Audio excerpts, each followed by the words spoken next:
التونسي للشعب. تونس كما كانت والشعب التونسي لابد ان يدفع الثمن طبقا كما كانت. اليوم هو عيد استقلال، عنده برشا رمزيات. اليوم تونس استقلت، خرج الاحتلال العسكري الفرنسي من تونس، لكن رمزية الاستقلال هو أنك تكون مستقل في كل شيء، أنك تكون مستقل في اقتصادك وفي فلاحتك، وأنك تكون مستقل في قراراتك. واليوم احنا لازم القرار التونسي يكون قرار سيادي، وأنه الرئيس التونسي من حقه أنه يعبر على قراره بقطع النظر على الضغوط الأجنبية. واحنا في الإطار هذا شجب كبير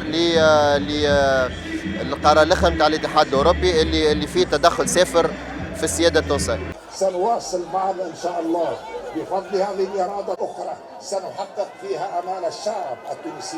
الى المرحله القادمه الشعب هناك لابد من القانون الانتخابي وهناك